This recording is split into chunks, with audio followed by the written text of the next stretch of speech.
हम पढ़ रहे हैं नाभिकीय भौतिक की।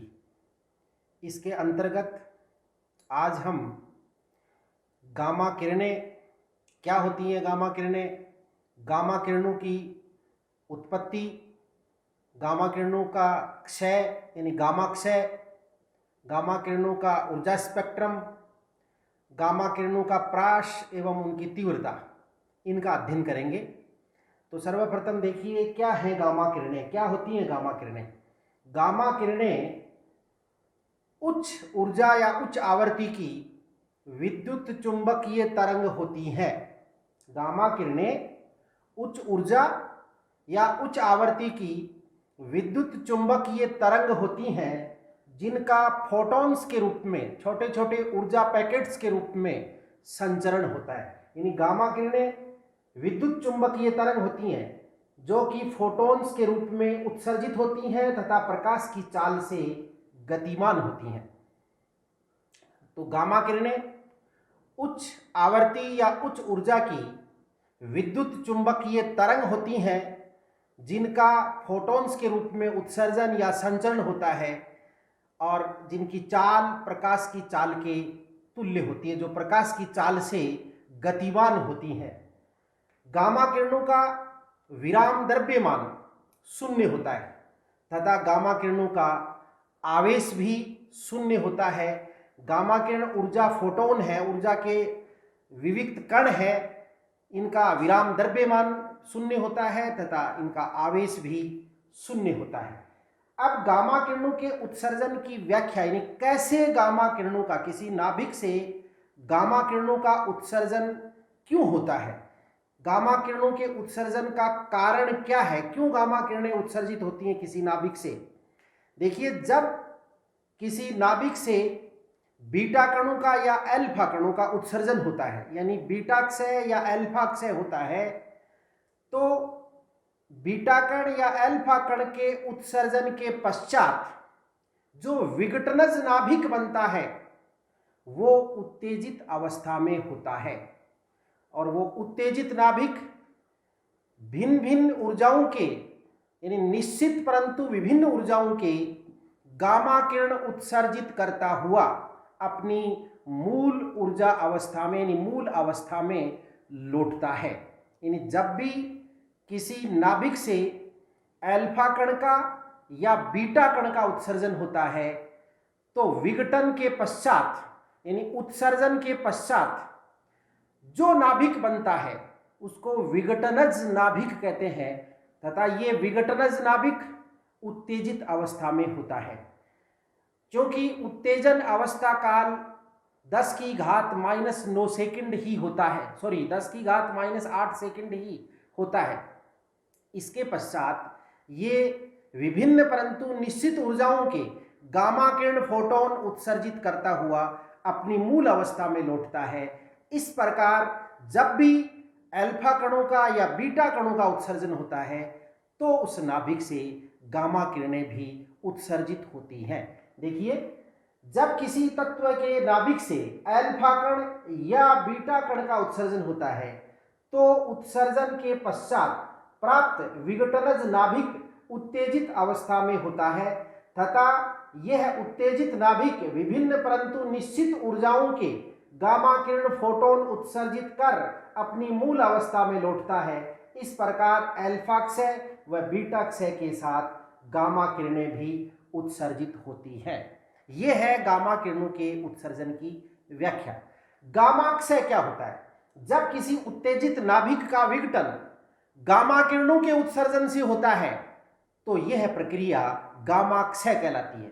जब किसी उत्तेजित नाभिक का विघटन, यानी कोई उत्तेजित नाभिक अपनी मूल अवस्था में लौटता है तो गामा किरणों का उत्सर्जन होता है। यानी किसी उत्तेजित नाभिक का विघटन जब गामा किरणों के उत्सर्जन से होता है तो यह प्रक्रिया गामा क्षय कहलाती है।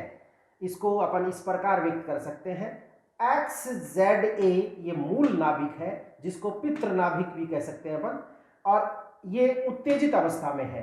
ये उत्तेजित नाभिक गामा किरणों का उत्सर्जन करता है और अपनी मूल अवस्था में लौटता है।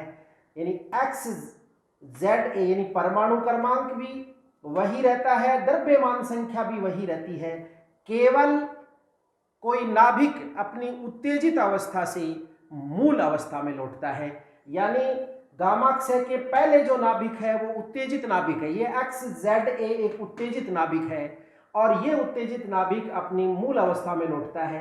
यानी उसके परमाणु क्रमांक और द्रव्यमान संख्या में कोई परिवर्तन नहीं होता। उसका परमाणु क्रमांक व द्रव्यमान संख्या वही रहती है। केवल नाभिक अपनी उत्तेजित अवस्था से मूल अवस्था में लौटता है और गामा किरणों का उत्सर्जन होता है। गामा किरण फोटोन के रूप में ऊर्जा उत्सर्जित होती है। यानी गामाक्षय में परमाणु क्रमांक Z व द्रव्यमान संख्या A में कोई परिवर्तन नहीं होता है। केवल उस तत्व का नाभिक उत्तेजित अवस्था से मूल अवस्था में आता है। अब इसका अपन उदाहरण समझें। एक कोबाल्ट 60 परमाणु क्रमांक 27 है, द्रव्यमान संख्या 60 है। इससे बीटा क्षय होता है, बीटा कण का उत्सर्जन होता है और एक नाभिक बनता है निकल Ni2860। इसका परमाणु क्रमांक 28 है। जब नेगेटिव बीटा कण का उत्सर्जन होता है तो परमाणु क्रमांक में 1 की वृद्धि हो जाती है, द्रव्यमान संख्या वही रहती है। साथ में एक ऊर्जा कण जिसको एंटी न्यूट्रिनो कहते हैं अपन, ये इसका उत्सर्जन होता है। ये जो निकल 60 है, Ni2860, परमाणु क्रमांक इसका 28 है, द्रव्यमान संख्या 60 है। ये उत्तेजित अवस्था में होता है। यानी बीटा क्षय के बाद जो विघटनज नाभिक प्राप्त होता है वह उत्तेजित अवस्था में होता है। यह अपनी उत्तेजित अवस्था से जब मूल अवस्था में लौटता है तो निश्चित परंतु भिन्न भिन्न ऊर्जाओं के गामा किरण फोटोन उत्सर्जित होते हैं। जैसे निकल से एक गामा किरण फोटोन उत्सर्जित होता है जिसकी ऊर्जा है 1.17 मेगा इलेक्ट्रॉन वोल्ट और ये अपनी एक उत्तेजित अवस्था से दूसरी उत्तेजित अवस्था में पहुंच गया। इसका परमाणु क्रमांक भी वही है, द्रव्यमान संख्या भी वही है, केवल ये अपनी एक उत्तेजित अवस्था से दूसरी उत्तेजित अवस्था में आया है। अब उस उत्तेजित अवस्था से अपनी मूल अवस्था में लौटता है तथा पुनः 1.33 मेगा इलेक्ट्रॉन वोल्ट ऊर्जा का गामा किरण फोटोन उत्सर्जित होता है। इस प्रकार भिन्न भिन्न परंतु निश्चित ऊर्जाओं के गामा किरण फोटोन उत्सर्जित करता हुआ ये निकल का जो उत्तेजित नाभिक था वो अपनी मूल अवस्था में लौटता है। देखिए यहाँ अपन इस चित्र के द्वारा इसको प्रदर्शित कर रहे हैं। ये कोबाल्ट 60 एक नाभिक है जिससे बीटा क्षय होता है, बीटा कण का उत्सर्जन होता है, तो बनता है निकल 2860। इसका परमाणु क्रमांक 28, द्रव्यमान संख्या 60। ये जो विघटनज नाभिक है बीटा क्षय के बाद जो प्राप्त हुआ ये उत्तेजित अवस्था में है और ये अपनी एक उत्तेजित अवस्था से दूसरी उत्तेजित अवस्था में लौटता है और 1.17 मेगा इलेक्ट्रॉन वोल्ट ऊर्जा का एक गामा किरण फोटोन उत्सर्जित होता है और ये इस उत्तेजित अवस्था से फिर अपनी मूल अवस्था में लौटता है और फिर एक 1.33 मेगा इलेक्ट्रॉन वोल्ट ऊर्जा का एक गामा किरण फोटोन उत्सर्जित करता है। इस प्रकार ये उत्तेजित नाभिक, ये दोनों उत्तेजित अवस्थाएं हैं, ये उत्तेजित नाभिक भिन्न भिन्न परंतु निश्चित ऊर्जाओं के गामा किरण फोटोन उत्सर्जित करता हुआ अपनी मूल अवस्था में लौटता है। इस प्रकार गामा किरणों का उत्सर्जन होता है। जब भी कोई विघटनज नाभिक बनता है गामा क्षय और बीटा क्षय के बाद तो वो अपनी उत्तेजित अवस्था में होता है। वो अपनी उत्तेजित अवस्था से निश्चित परंतु भिन्न भिन्न ऊर्जाओं के गामा किरण फोटोन उत्सर्जित करता हुआ मूल अवस्था में लौटता है। इस प्रकार गामा किरणों का उत्सर्जन होता है। गामा किरणों का जो ऊर्जा स्पेक्ट्रम है वो विविक्त रेखीय स्पेक्ट्रम होता है। गामा किरणों का ऊर्जा स्पेक्ट्रम विविक्त रेखीय स्पेक्ट्रम होता है। तो गामा किरणों का ऊर्जा स्पेक्ट्रम विविक्त रेखीय स्पेक्ट्रम होता है। जिस प्रकार परमाणु में जब इलेक्ट्रॉन अपनी उत्तेजित अवस्था में होता है और अपनी मूल ऊर्जा अवस्था में लौटता है तो विभिन्न परंतु निश्चित ऊर्जाओं के विकिरण उत्सर्जित करता है, ठीक उसी प्रकार नाभिक में भी जब कोई नाभिक अपनी उत्तेजित अवस्था से मूल अवस्था में लौटता है तो विभिन्न परंतु निश्चित ऊर्जाओं के गामा किरण फोटोन उत्सर्जित करता है। तो इसलिए जिस प्रकार परमाणु में नाभिक के परितः विभिन्न ऊर्जा स्तर होते हैं जिनमें इलेक्ट्रॉन विद्यमान रहते हैं, ठीक उसी प्रकार नाभिक में भी विभिन्न ऊर्जा स्तर पाए जाते हैं जिनमें नाभिकीय कण न्यूक्लियॉन विद्यमान रहते हैं। परमाणु के विभिन्न ऊर्जा स्तरों में जो इलेक्ट्रॉन की ऊर्जा है वो इलेक्ट्रॉन वोल्ट या किलो इलेक्ट्रॉन वोल्ट की कोटि की होती है, जबकि नाभिक के विभिन्न ऊर्जा स्तरों में नाभिकीय कणों यानी न्यूक्लियोनों की जो ऊर्जा है वो मेगा इलेक्ट्रॉन वोल्ट की कोटि की होती है। तो इसलिए गामा किरणों का जो ऊर्जा स्पेक्ट्रम है वो विविक्त रेखीय ऊर्जा स्पेक्ट्रम होता है। अब हम पढ़ेंगे गामा किरणों की प्रास व तीव्रता। गामा किरणों की प्रास व तीव्रता यानी जब गामा किरणें किसी पदार्थ पर गिरती हैं तो पदार्थ द्वारा गामा किरणों का अवशोषण होता है।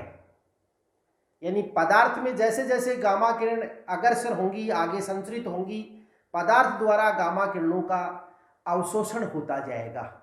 तो कोई भी गामा किरणें पर्याप्त प्रबलता के साथ किसी माध्यम में जितनी दूरी तय कर लेती हैं पर्याप्त प्रबलता के साथ, उस दूरी को उन गामा किरणों की प्रास कहते हैं। यानी पर्याप्त प्रबलता के साथ किसी माध्यम में गामा किरणों के द्वारा तय की गई दूरी यानी नष्ट होने से पहले पहले तय की गई दूरी, पर्याप्त प्रबलता के साथ तय की गई दूरी गामा किरणों की प्रास कहलाती है। तथा गामा किरणों की तीव्रता क्या होती है? तीव्रता किसी सतह के इकाई क्षेत्रफल पर 1 सेकंड में आपतित गामा किरण फोटॉन्स की संख्या या गामा किरण फोटॉन्स की कुल ऊर्जा गामा किरणों की तीव्रता कहलाती है। जब ये गामा किरणें किसी माध्यम से होकर संचरित होती हैं तो उस माध्यम के अवशोषण के कारण दूरी के साथ गामा किरणों की तीव्रता चरघातांकी रूप से घटती जाती है। यानी जब गामा किरणें किसी पदार्थ से होकर संचरित होती हैं, किसी माध्यम में संचरित होती हैं, तो दूरी के साथ गामा किरणों की तीव्रता चरघातांकी रूप से घटती जाती है, चरघातांकी रूप से कम होती जाती है। इसको अपन इस प्रकार से व्यक्त कर सकते हैं, I बराबर I0 e की power minus mu into x. यहां I0 दूरी x बराबर 0 पर यानी प्रारंभिक तीव्रता है गामा किरणों की, जबकि I किसी दूरी x पर शेष तीव्रता है, शेष बची तीव्रता है। यानी I0 दूरी x बराबर 0 पर प्रारंभिक तीव्रता है, जबकि I दूरी x पर शेष तीव्रता है, और म्यू उस एक नियतांक है जिसको उस माध्यम का अवशोषण गुणांक कहते हैं। यहां I0 गामा किरणों की प्रारंभिक तीव्रता है, दूरी x बराबर 0 पर तीव्रता है, जबकि I गामा किरणों की किसी दूरी x पर शेष तीव्रता है, और म्यू एक नियतांक है जिसको उस माध्यम का अवशोषण गुणांक कहते हैं।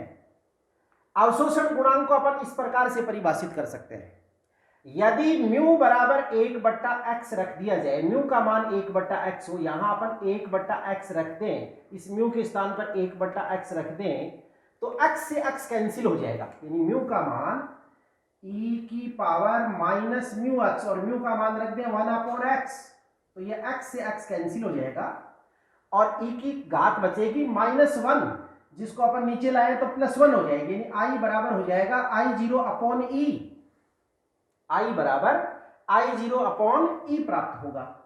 इसका मतलब अवशोषण गुणांक उस दूरी का व्युत्क्रम है। अवशोषण गुणांक म्यू का मान आपने 1/x रख दिया तो I का मान I0 अपॉन e प्राप्त हो गया, I का मान I0 अपॉन e प्राप्त हो जाता है। यानी अवशोषण गुणांक उस दूरी के व्युत्क्रम मान के बराबर होता है जिस पर गामा किरणों की तीव्रता प्रारंभिक तीव्रता की 1/e गुनी यानी 37%, 1/e गुनी का मतलब 37%, यानी 1/e का मान 0.37 होता है, 1/e का मान 0.37 होता है, इसलिए अपन ये कह सकते हैं 37% शेष रह जाती है। तो अवशोषण गुणांक उस दूरी के व्युत्क्रम मान के बराबर होता है जिस दूरी पर गामा किरणों की तीव्रता प्रारंभिक तीव्रता की 1/e गुनी शेष रहती है या 37% शेष रहती है। उस दूरी के व्युत्क्रम मान को उस माध्यम का अवशोषण गुणांक कहते हैं और इसका मात्रक होता है मीटर इनवर्स या प्रति मीटर। अवशोषण गुणांक दूरी के व्युत्क्रम मान के बराबर है और दूरी का मात्रक अपन मीटर प्रयुक्त करते हैं, इसलिए अवशोषण गुणांक का मात्रक होता है मीटर इनवर्स या प्रति मीटर। तो ये है गामा किरणों की प्रास व तीव्रता। अब हम पढ़ेंगे नाभिकीय अभिक्रिया। क्या होती है नाभिकीय अभिक्रिया? देखिए, वह अभिक्रिया जिसमें किसी नाभिक ए पर, कोई नाभिक ए है, किसी नाभिक ए पर किसी परघाती कण ए की टक्कर करवाए जाने पर एक अस्थायी नाभिक सी बनता है, जिसे सलेज नाभिक कहते हैं, तथा ये सलेज नाभिक किसी अन्य कण बी का उत्सर्जन कर नाभिक वाई में परिवर्तित हो जाता है। इसको कहते हैं नाभिकीय अभिक्रिया। देखिए, कोई नाभिक ए है, इसको लक्ष्य नाभिक कहते हैं। इस पर किसी कण स्मॉल ए की टक्कर करवाई गई। यहां ये कैपिटल ए है, ये लक्ष्य नाभिक है, इस पर स्मॉल ए कोई परघाती कण जिसको कहते हैं उसकी टक्कर करवाई गई, तो अपने को एक नाभिक प्राप्त होता है अस्थायी सी, जिसको सलयज नाभिक कहते हैं। ये सलयज नाभिक किसी कण बी का उत्सर्जन कर और नाभिक वाई में परिवर्तित हो जाता है। इस नाभिक वाई को उत्पाद नाभिक कहते हैं, उत्सर्जित होने वाले कण को उत्सर्जित उत्पाद कण कहते हैं। इस प्रकार की जो अभिक्रिया है वो नाभिकीय अभिक्रिया कहलाती है। और यहाँ Q जो है वो है नाभिकीय अभिक्रिया ऊर्जा। यदि Q का मान धनात्मक है तो ये ऊष्माक्षेपी अभिक्रिया कहलाती है, और Q का मान ऋणात्मक है तो ये ऊष्माशोषी अभिक्रिया कहलाती है। यदि Q का मान धनात्मक प्राप्त होता है, क्योंकि द्रव्यमान का लोस होगा तो ऊर्जा उत्पन्न होगी, और कहीं ऊर्जा का लोस होगा तो उसके तुल्य द्रव्यमान की उत्पत्ति हो जाएगी, क्योंकि द्रव्यमान और ऊर्जा का कुल भंडार हमेशा संरक्षित रहता है, जिसको अपन द्रव्यमान ऊर्जा संरक्षण सिद्धांत कहते हैं। तो नाभिकीय अभिक्रिया में द्रव्यमान ऊर्जा संरक्षण सिद्धांत की अनुपालना होती है। तो द्रव्यमान का लोस होगा तो उसके तुल्य ऊर्जा उत्पन्न हो जाएगी, यदि ऊर्जा का लोस होगा तो उसके तुल्य द्रव्यमान की उत्पत्ति हो जाएगी। यानी Q का मान धनात्मक भी हो सकता है और Q का मान ऋणात्मक भी हो सकता है। यदि Q का मान धनात्मक है तो इसको ऊष्माक्षेपी अभिक्रिया कहते हैं, यदि Q का मान ऋणात्मक है तो इसको ऊष्माशोषी अभिक्रिया कहते हैं। फॉर एग्जाम्पल अपन समझे तो अपने पास एक नाभिक है N714, इस पर अल्फा कण की टक्कर करवाई गई, तो अल्फा कण इस नाभिक में प्रवेश कर जाता है तथा एक अस्थायी नाभिक बनाता है F718।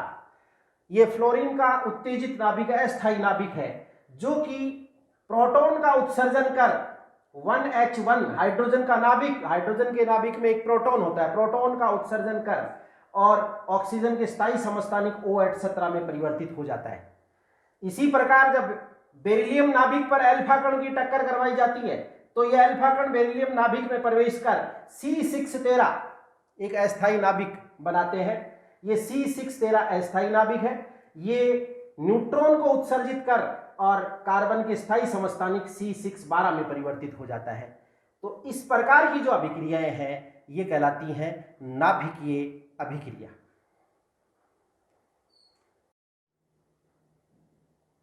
नाभिकीय अभिक्रिया के लिए संरक्षण नियम, यानी नाभिकीय अभिक्रियाओं में कौन कौन सी राशियां संरक्षित रहती हैं, कौन कौन से संरक्षण नियमों की अनुपालना होती है। नंबर 1, द्रव्यमान ऊर्जा संरक्षण। नाभिकीय अभिक्रिया में अभिक्रिया के पहले एवं अभिक्रिया के पश्चात निकाय के द्रव्यमान एवं ऊर्जा का कुल योग संरक्षित रहता है। यदि अभिक्रिया के दौरान द्रव्यमान में कमी आती है तो आइंस्टीन के द्रव्यमान ऊर्जा संबंध के अनुसार उसके तुल्य ऊर्जा उत्पन्न हो जाती है। यदि ऊर्जा में कमी आती है तो उसके तुल्य द्रव्यमान की उत्पत्ति हो जाती है।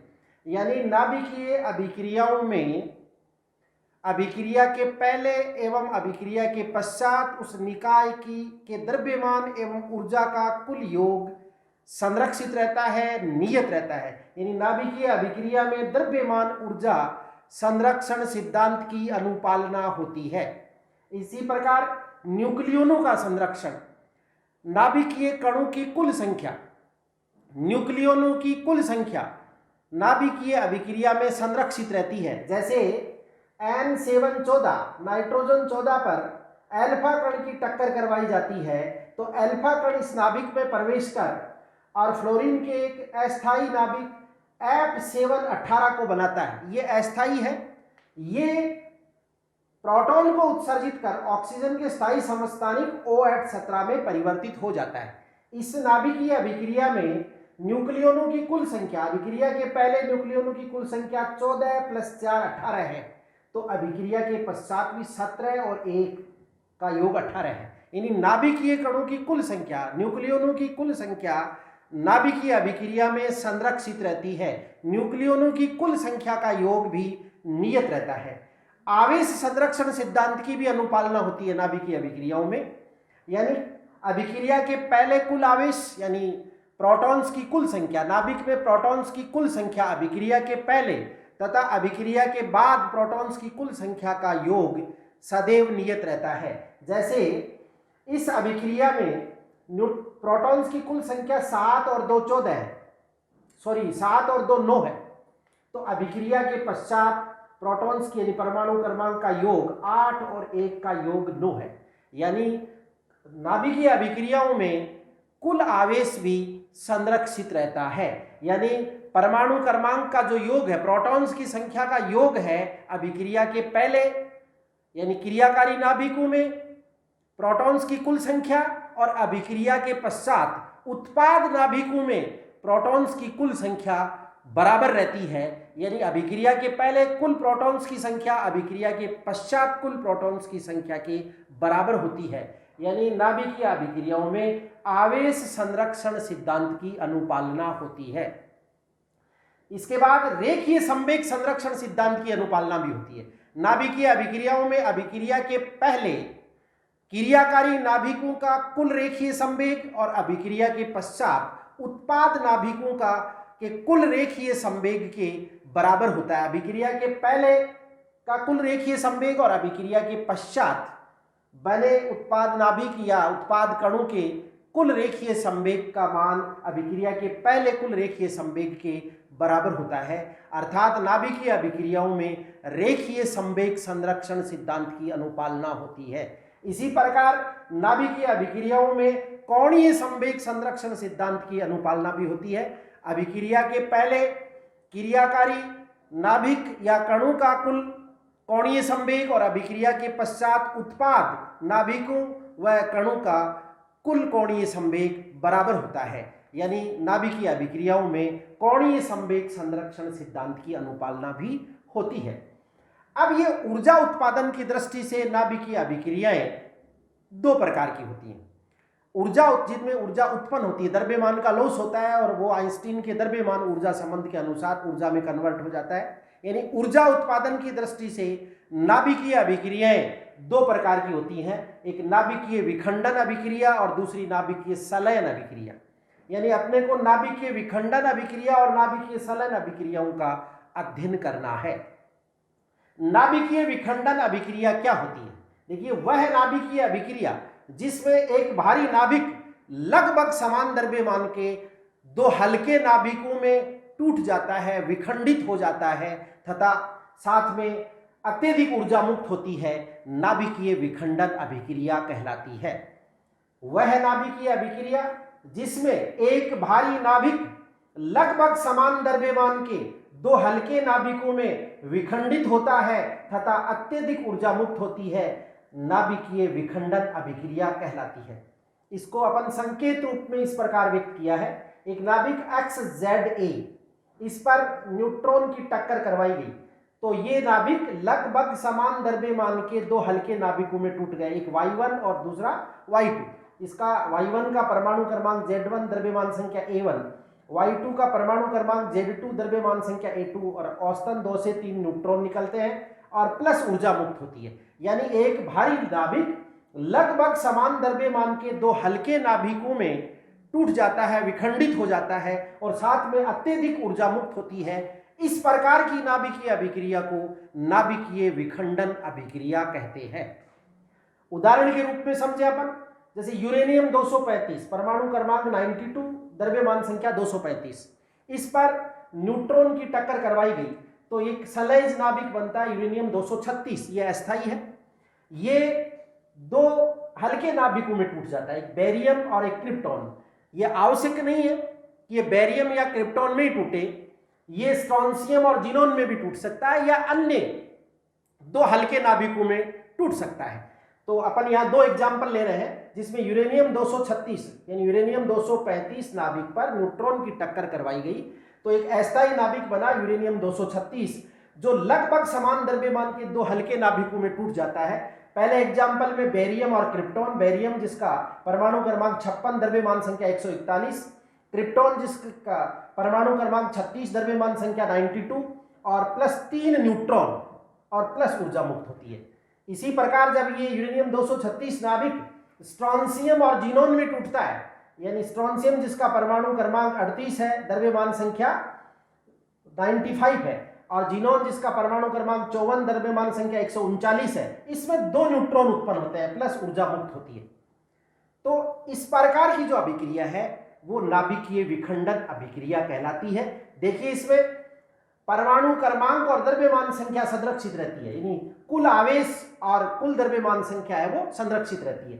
इसमें अभिक्रिया के पहले परमाणु क्रमांक कुल 92, द्रव्यमान संख्या 236। इसमें देखिए अब एक परमाणु क्रमांक 56, 36 और न्यूट्रॉन के लिए 0, तो इन सब का 56 और 36 का योग 92 होगा। इसी प्रकार द्रव्यमान संख्या का योग करें 141, 92 और 3 न्यूट्रॉन, तो ये न्यूट्रॉन की होगी 3, इन सब का योग करें तो 236 आएगी।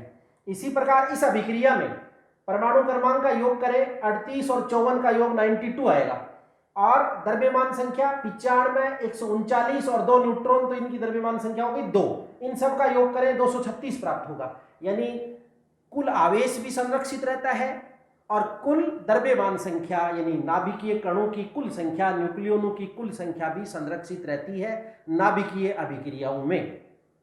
तो इस प्रकार की नाभिकीय अभिक्रियाएं नाभिकीय विखंडन अभिक्रिया कहलाती है, जिसमें एक भारी नाभिक लगभग समान द्रव्यमान के दो हल्के नाभिकों में टूट जाता है, विखंडित हो जाता है और साथ में अत्यधिक ऊर्जा मुक्त होती है, उत्पन्न होती है। इस प्रकार की नाभिकीय अभिक्रियाएं नाभिकीय विखंडन अभिक्रिया कहलाती है। अब इसमें देखिए यूरेनियम जो आपका तत्व है, इसके प्रकृति में 3 समस्थानिक है। यूरेनियम के 3 समस्थानिक होते हैं जिनकी प्रकृति में यूरेनियम 234 होता है, यूरेनियम 235 होता है, यूरेनियम 238 होता है।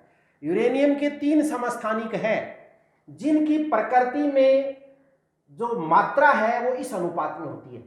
Uranium 234, uranium 235, uranium 238। यूरेनियम 234 जो है वो 0.0056 और ये 0.715 और ये 99.28%, यानी तीनों समस्थानिकों की मात्रा इस अनुपात में होती है प्रकृति में।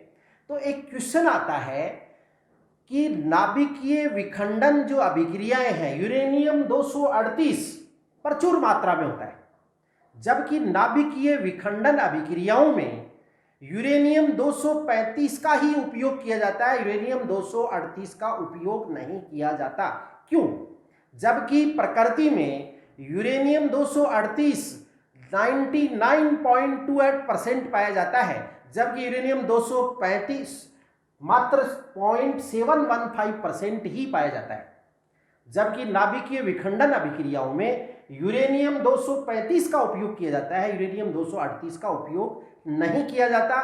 तो इस क्वेश्चन का उत्तर यह है कि यूरेनियम 234 प्रकृति में उसकी अति अल्प मात्रा है, यानी 0.0056% ही पाया जाता है, मतलब इसकी मात्रा नगण्य है, इसलिए इसका नाभिकीय विखंडन में उपयोग नहीं होता। यूरेनियम 238 प्रचुर मात्रा में पाया जाता है प्रकृति में, लेकिन यूरेनियम 238 नाभिकों को विखंडित करने के लिए अति उच्च ऊर्जा 1.1 मेगा इलेक्ट्रॉन वोल्ट या उससे भी अधिक ऊर्जा के न्यूट्रॉनों की आवश्यकता होती है यूरेनियम 238 नाभिकों को विखंडित करने में।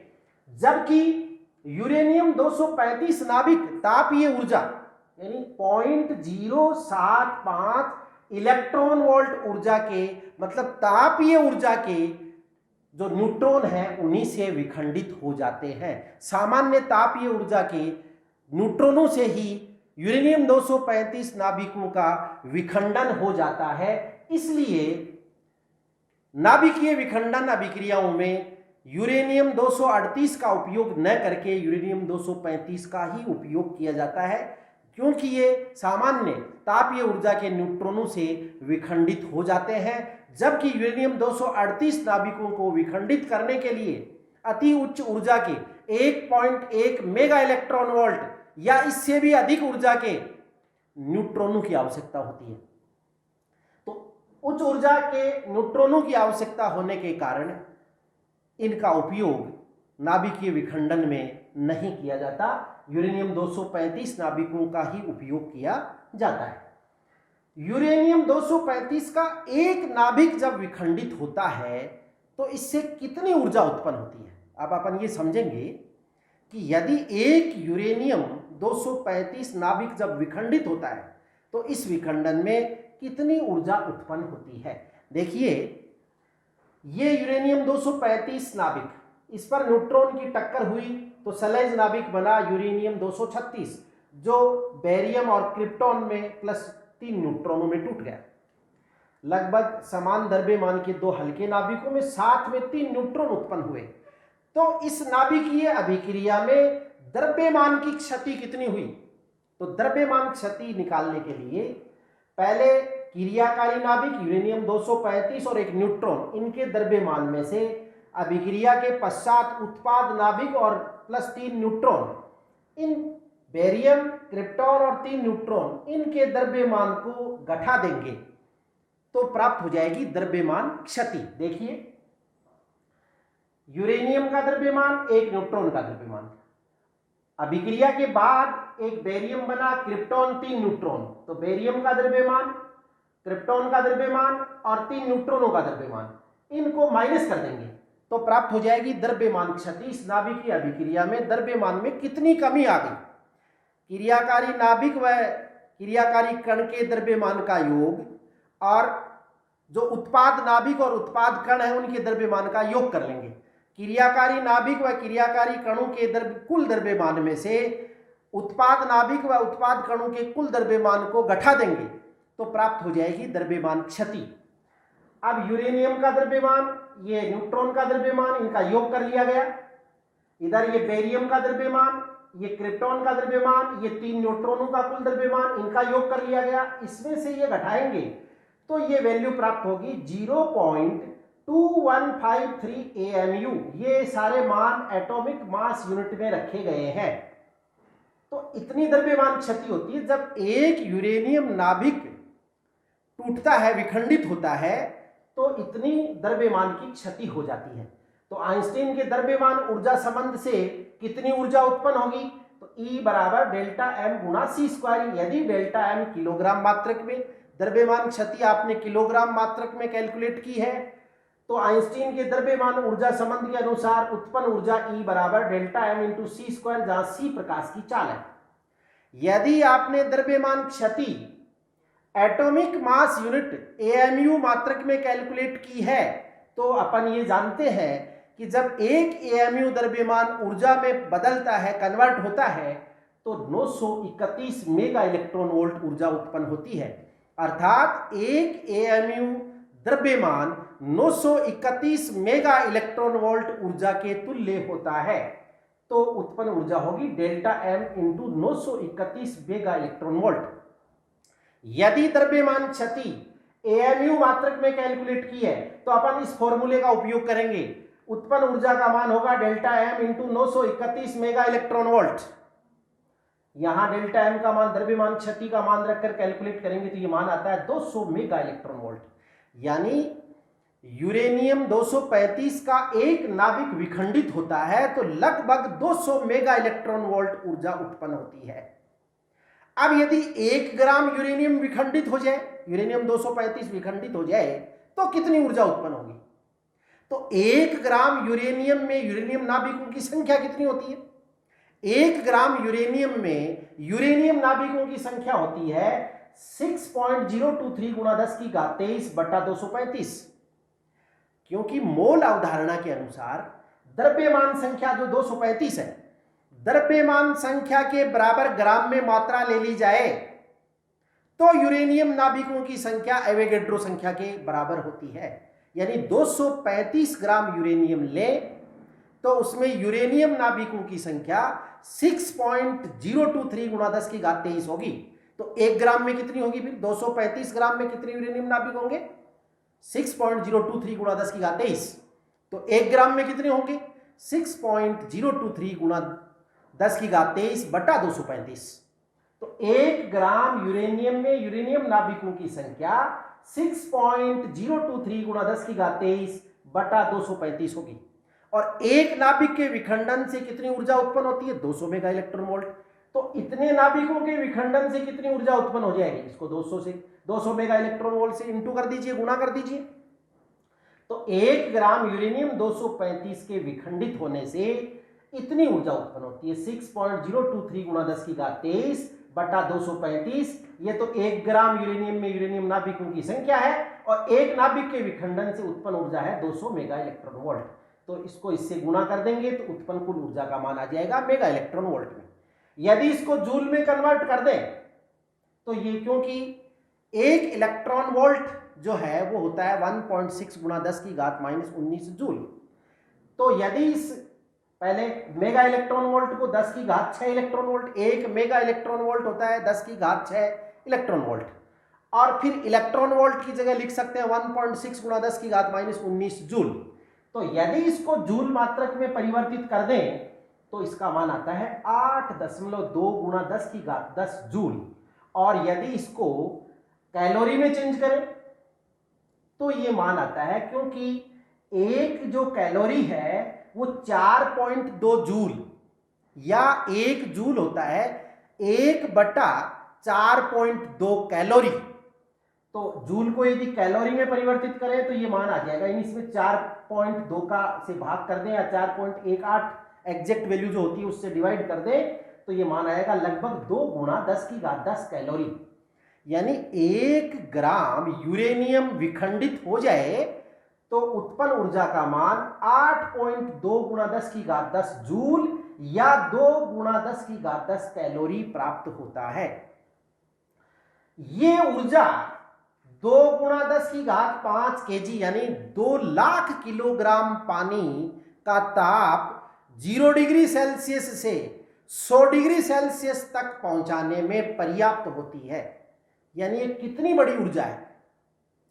इस ऊर्जा को अपन तुलनात्मक रूप से देखें कि 1 ग्राम यूरेनियम जब विखंडित होता है और जो ऊर्जा उत्पन्न होती है, ये वास्तव में तुलनात्मक रूप से देखें अपन तो ये ऊर्जा का कितना बड़ा मान है। ये ऊर्जा 2 लाख किलोग्राम पानी का ताप 0 डिग्री सेल्सियस से 100 डिग्री सेल्सियस तक पहुंचाने के लिए पर्याप्त होती है। यदि विस्फोटक की दृष्टि से देखें तो ये ऊर्जा 20 टन TNT ट्राइनाइट्रोटोलुइन जो विस्फोटक पदार्थ है, 20 टन विस्फोटक पदार्थ को विस्फोटित करने पर जितनी ऊर्जा उत्पन्न होती है ये ऊर्जा उसके तुल्य है। तो तुलनात्मक दृष्टि से अपन देखें तो 1 ग्राम यूरेनियम जो है वो विखंडित होता है तो इतनी अपार ऊर्जा उत्पन्न होती है कि जितनी ऊर्जा 20 टन विस्फोटक पदार्थ TNT को विस्फोटित करने पर उत्पन्न होती है। नाभिकीय श्रृंखला अभिक्रिया अब पढ़ेंगे अपन। नाभिकीय श्रृंखला अभिक्रिया क्या है? नाभिकीय श्रृंखला अभिक्रिया अभी पढ़ रहे थे अपन नाभिकीय विखंडन अभिक्रिया। देखिए, वह नाभिकीय विखंडन अभिक्रिया जिसमें प्रत्येक नाभिक के विखंडन से उत्पन्न न्यूट्रॉनों में से एक या अधिक अन्य नाभिकों को विखंडित करने में प्रयुक्त हो जावे तथा यह प्रक्रिया तब तक चलती रहे जब तक कि संपूर्ण पदार्थ विखंडित न हो जावे, तो इसको कहते हैं नाभिकीय श्रृंखला अभिक्रिया। जो अपन नाभिकीय विखंडन अभिक्रिया पढ़ रहे हैं उस वह नाभिकीय विखंडन अभिक्रिया जिसमें प्रत्येक नाभिक के विखंडन से, एक नाभिक के विखंडन से जो न्यूट्रॉन उत्सर्जित होंगे उन न्यूट्रॉनों में से एक या अधिक न्यूट्रॉन अन्य नाभिकों को विखंडित करने में प्रयुक्त हो जावे तथा यह प्रक्रिया तब तक चलती रहे जब तक कि संपूर्ण पदार्थ विखंडित न हो जाए, तो इसको कहते हैं अपन नाभिकीय श्रृंखला अभिक्रिया। यहां प्रतीकात्मक चित्र के रूप में ये अपन दर्शा रहे हैं। ये एक यूरेनियम 235 का नाभिक है, इस पर किसी न्यूट्रॉन की टक्कर होती है तो ये अस्थायी होकर लगभग समान द्रव्यमान के दो हल्के नाभिकों में टूट जाता है, जैसे बेरियम और क्रिप्टॉन में टूट गया, और औसतन 2 से 3 न्यूट्रॉन निकलते हैं। मान लीजिए इनमें से कोई 2 न्यूट्रॉन अन्य यूरेनियम नाभिकों को तोड़ते हैं, और उनसे जो न्यूट्रॉन निकलते हैं उनमें से कुछ न्यूट्रॉन फिर अन्य यूरेनियम नाभिकों को तोड़ते हैं, और यह प्रक्रिया तब तक चलती रहे जब तक कि संपूर्ण पदार्थ विखंडित न हो जाए। तो इस प्रकार की नाभिकीय विखंडन अभिक्रिया को नाभिकीय श्रृंखला अभिक्रिया कहते हैं।